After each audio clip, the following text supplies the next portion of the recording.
राधे राधे दोस्तों, आज मैं आप लोगों को बताने वाली हूँ ऐसे लोगों को भूल कर भी नहीं रखना चाहिए नवरात्रि का व्रत, मिलता है विपरीत फल।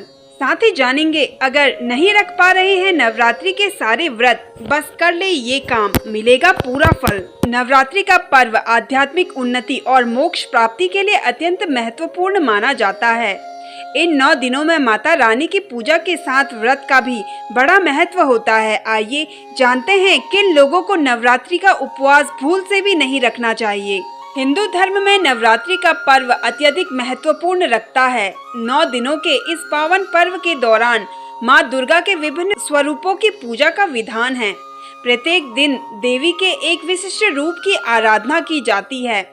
यह पर्व आध्यात्मिक उन्नति और मोक्ष प्राप्ति के लिए अत्यंत महत्वपूर्ण माना जाता है। इन 9 दिनों में माता रानी की पूजा के साथ व्रत का भी बड़ा महत्व होता है। मान्यता है कि जो लोग इन 9 दिनों में उपवास रखते हैं उनके सभी मनोकामनाएं पूर्ण होती है। हालांकि हर व्यक्ति के लिए यह व्रत उपयुक्त नहीं होता है। कुछ लोगों को यह व्रत भूल से भी नहीं रखना चाहिए क्योंकि इससे लाभ के बजाय हो सकता है उनको हानि। आइए जानते हैं किन लोगों को उपवास न रखने की सलाह दी जाती है। नंबर 1, यदि कोई महिला मासिक धर्म में है तो उसे नवरात्रि का व्रत भूल से भी नहीं रखना चाहिए। वहीं अगर उपवास के दौरान मासिक धर्म शुरू हो जाता है तो वह इसे जारी रख सकती है। नंबर 2, गर्भवती को 9 दिनों तक उपवास नहीं रखना चाहिए क्योंकि इस दौरान अनाज के सेवन की मनाही होती है। ऐसे में गर्भस्थ शिशु को सही पोषण न मिलने पर उसका विकास प्रभावित हो सकता है, इसलिए गर्भावस्था के दौरान उपवास से बचना चाहिए। नंबर 3, जिन महिलाओं ने हाल ही में शिशु को जन्म दिया हो उन्हें भी नवरात्रि का व्रत नहीं रखना चाहिए। माँ के भोजन से ही शिशु को पोषण मिलता है, इसलिए माँ के लिए संतुलित और पौष्टिक आहार लेना भी बहुत जरूरी होता है। नंबर 4, एनीमिया से ग्रस्त लोगों को भी व्रत नहीं रखना चाहिए। खून की कमी के कारण शरीर में कमजोरी बढ़ जाती है। ऐसे में व्रत रखना स्वास्थ्य के लिए और भी ज्यादा हानिकारक हो सकता है। नंबर 5, डायबिटीज से पीड़ित लोगों के लिए खान-पान का संतुलन बनाए रखना आवश्यक होता है। व्रत के कारण ब्लड शुगर लेवल अस्थिर हो सकता है जिससे स्वास्थ्य पर नकारात्मक प्रभाव पड़ सकता है। ऐसे में उपवास रखने से पहले डॉक्टर से सलाह लेना बेहद जरूरी होता है। नवरात्रि के दौरान व्रत के नियम।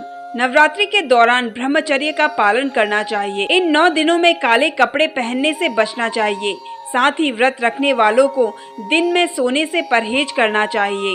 इन बातों का पालन करने से सकारात्मक ऊर्जा प्राप्त होती है और माँ दुर्गा की कृपा बनी रहती है। और अब आगे जानेंगे, नहीं रख पा रहे हैं नवरात्रि के व्रत तो बस कर ले ये काम, मिलेगा पूरा फल। चैत्र नवरात्रि माँ दुर्गा की पूजा का पवित्र पर्व है जो 9 दिनों तक चलता है। इस दौरान व्रत और उपवास रखना भक्त माँ से आशीर्वाद प्राप्त करता है। हालांकि यदि व्रत नहीं रख पा रहे हैं तो भी आप घर पर कलश स्थापना, पूजा और अनुष्ठान करके माँ दुर्गा की कृपा प्राप्त कर सकते हैं। माँ भक्तों के समर्पण और श्रद्धा को देखकर आशीर्वाद देती है। ये उपाय खासकर उन लोगों के लिए है जो किसी कारणवश नवरात्रि के व्रत को नहीं रख पाते हैं। ऐसे में वे परेशान रहने की आवश्यकता नहीं है। पूजा कैसे करें, लेकिन व्रत न रखने के बाद भी कुछ नियमों का पालन करके भी आप व्रत नहीं रख के भी इसका पूर्ण फल पा सकते हैं। इस विधि से करें माँ की उपासना। यदि आप नवरात्रि में व्रत नहीं रख पा रहे हैं तो भी आप माँ दुर्गा की आराधना विधि पूर्वक कर सकते हैं। व्रत रखना जरूरी नहीं है, बल्कि माँ के प्रति समर्पण और श्रद्धा से किया गया पूजा भी फलदायी होता है। कुछ आसान और प्रभावी तरीके बताए गए हैं जिससे आप घर पर माँ दुर्गा की पूजा कर सकते हैं।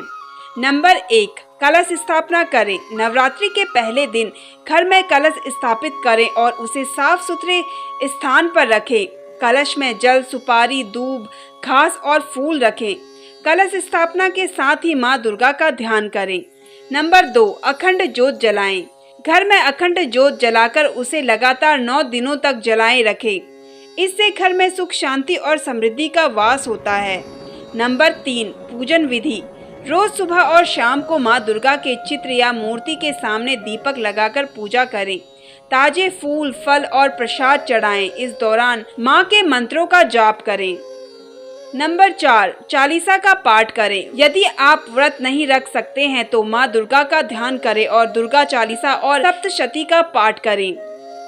नंबर 5, 9 दिनों तक जागरण करें। अगर व्रत नहीं रख पा रहे हैं तो 9 दिनों तक रात में माँ दुर्गा के भजन सुने या परिवार के साथ मिलकर जागरण करें। अंत में प्रसाद बांटें। पूजा के बाद घर के सभी सदस्यों को प्रसाद वितरण करें। यह माँ दुर्गा की कृपा पाने का एकमात्र तरीका है। तो दोस्तों, ये थी नवरात्रि से जुड़ी कुछ महत्वपूर्ण जानकारी। कैसी लगी आपको कमेंट करके ज़रूर बताइए और अगर आप मेरे चैनल पे नए हैं तो मेरे चैनल को सब्सक्राइब कर लीजिए। धन्यवाद।